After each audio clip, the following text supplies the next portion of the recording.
غوث پاک رضی اللہ تعالیٰ عنہ کا ذکر خیر بطور خاص ان ایام میں ہوتا ہے اور 11ویں شریف کا سلسلہ بھی ہوتا ہے۔ بطور خاص کسی بزرگ کی نسبت سے کسی جانور کو متعین کرنا، یہ فلاں بزرگ کی نسبت سے کر کے کوئی بکرا متعین کرنا، جانور متعین کرنا، اس طرح کے سوالات ہمیں موصول ہوتے ہیں۔ تو اس میں کوئی شرعی طور پر کیا کوئی مذائقہ ہے، اور یہ تعیین کے اندر کوئی کسی طرح کا مذائقہ ہے یا نہیں؟ شرعی طور پر کیا اس کا جواب؟ بسم اللہ الرحمن الرحیم۔ کسی بھی جانور کو اس حوالے سے متعین کرنا کہ اس جانور کی جو قربانی ہوگی، اس قربانی کے کرنے پر جو اللہ تبارک و تعالی کی طرف سے ثواب ملے گا، تو وہ ثواب فلاں شخص کو، فلاں ہستی کو پہنچایا جائے گا۔ ٹھیک ہے۔ تو اس طرح کسی بزرگ یا اپنے فوت شدہ والدین یا فوت شدہ بھائی بہن یا شوہر یا اہلیہ، کسی کی طرف منسوب اس جانور کو کر دیا جائے کہ اس جانور کو جو ذبح کیا جائے گا تو اس کا ثواب فلاں کو پہنچے گا یا فلاں کی طرف سے ذبح کیا جا رہا ہے، تو شرعی اعتبار سے اس تعیین میں کوئی مذائقہ نہیں ہے۔ ٹھیک ہے۔ بلکہ اگر دیکھا جائے تو نبی پاک صلی اللہ تعالی علیہ وآلہ وسلم کا خود اپنا عمل کہ آپ صلی اللہ تعالی علیہ وآلہ وسلم نے حضرت سیدتنا خدیجۃ الکبریٰ رضی اللہ تعالی عنہا کی طرف سے ایام قربانی میں ایک جانور ان کی طرف سے بھی قربان کیا کرتے تھے۔ ایک تو سرکار دو عالم صلی اللہ علیہ وسلم کی اپنی طرف سے قربانی ہوتی تھی، اور ایک جانور خدیجۃ الکبریٰ رضی اللہ تعالی عنہا کی طرف سے قربان کیا کرتے تھے، اور اس کا گوشت ام المؤمنین خدیجۃ الکبریٰ رضی اللہ تعالی عنہا کی جو سہیلیاں تھیں، آپ صلی اللہ علیہ وسلم ان تک پہنچاتے تھے۔ اسی طرح مولا علی کرم اللہ تعالی وجہہ الکریم کو بھی سرکار دو عالم صلی اللہ علیہ وسلم نے اس بات کی تلقین فرمائی تھی کہ وہ اپنی طرف سے کرنے کے ساتھ ساتھ ایک قربانی سرکار دو عالم صلی اللہ علیہ وسلم کی طرف سے بھی کریں گے۔ ٹھیک ہے۔ اچھا، یہ جو قربانی خاص مطلب وہ تو ایام قربانی میں، اور اس میں عام دنوں میں بھی جو کہیں اس کو بھی قربانی کہتے ہیں، اور پھر یہ بھی کرنا اسی طرح ہی ہوگا ایصال ثواب کی؟ اصل جو ان میں جو قدر مشترک جو چیز ہے نا، وہ یہ ہے کہ جانور کسی شخص کے لیے یوں متعین کر دینا کہ یہ جانور فلاں کی طرف سے ذبح کیا جائے گا۔ تو نبی کریم صلی اللہ تعالی علیہ وآلہ وسلم نے ایک مینڈھا ذبح فرمایا، اور اپنی امت میں سے ان لوگوں کی طرف سے ذبح فرمایا کہ جو قربانی پر قدرت نہیں پائیں گے۔ ٹھیک۔ تو یہاں پر یہ جو تین باتیں ذکر کی، ان میں یہ بات بالکل کامن ہے کہ نبی کریم صلی اللہ تعالی علیہ وآلہ وسلم نے جانور کو جو ذبح فرمایا وہ اللہ تعالیٰ کے نام پہ تو ذبح ہو ہی رہا ہے، لیکن اس جانور کو ذبح کرنے کا مقصد یہ ام المؤمنین خدیجۃ الکبریٰ کی طرف سے ذبح ہو رہا ہے، حالانکہ ان کا وصال مکہ مکرمہ میں ہو چکا تھا، لیکن آپ صلی اللہ تعالی علیہ وسلم نے قربانی کے جو معاملات فرمائے ہیں یہ مدینہ منورہ کی زندگی میں فرمائے ہیں۔ ٹھیک۔ تو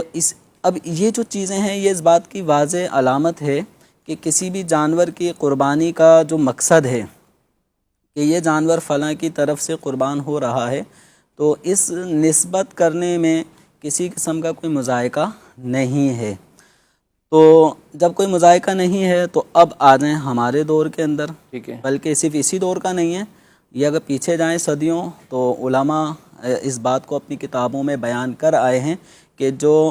بکرے بکریاں عمومی طور پہ یہ زیادہ اولیاء کرام کی نیاز فاتحہ ایصال ثواب کے لیے ان کو زیادہ ذبح کیا جاتا ہے، تو ان کے بارے میں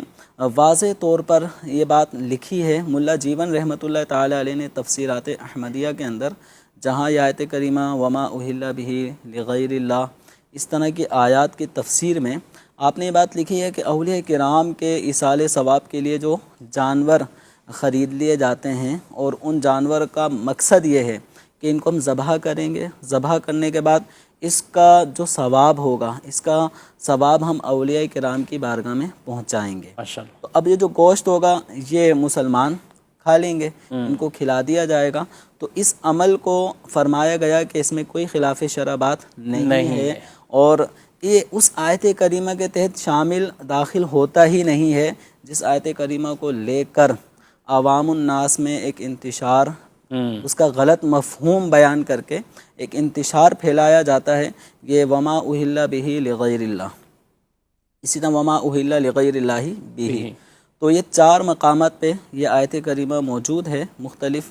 کچھ الفاظ کی تبدیلی کے ساتھ، تو جس سے یہ تاثر عوام میں دیا جا رہا ہوتا ہے کہ جس چیز پر اللہ کے علاوہ کسی کا نام لے لیا جائے گا تو وہ چیز حرام ہو جائے گی۔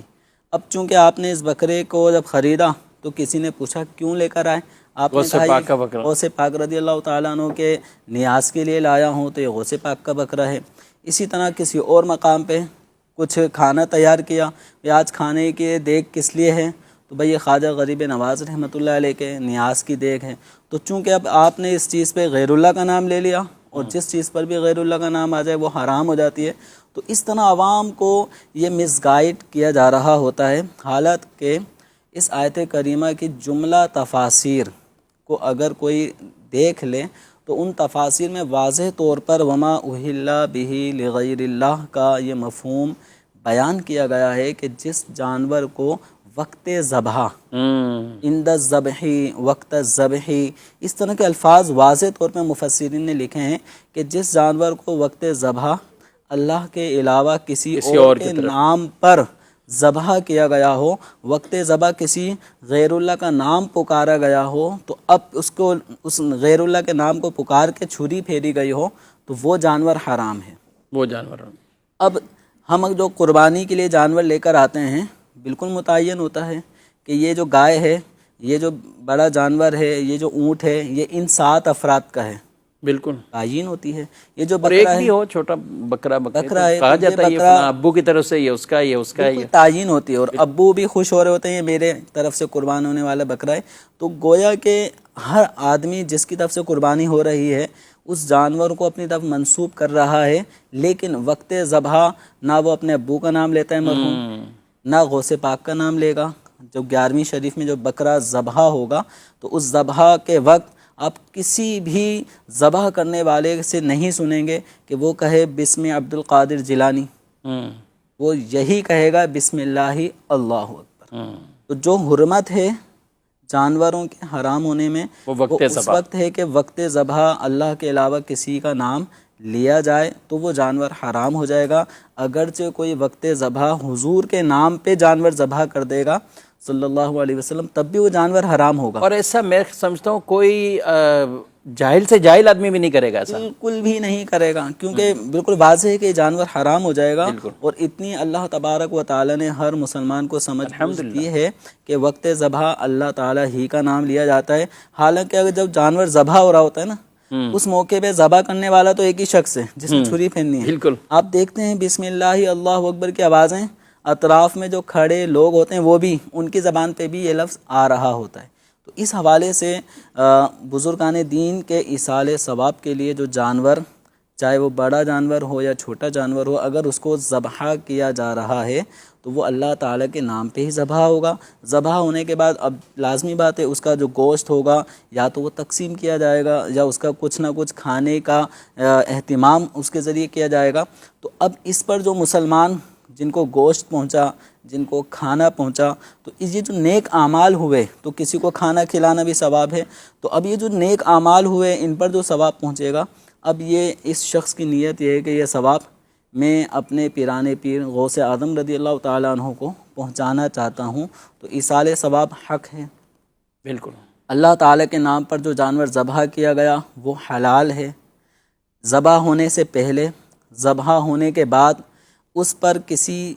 بزرگ کی یا کسی بھی شخص کی اگر اس کی طرف نسبت کر دی جاتی ہے، اس سے وہ جانور یا وہ کھانے کی چیز حرام نہیں ہو جاتی۔ تو لہذا جو افراد وما اہل بہ لغیر اللہ اس آیت کریمہ سے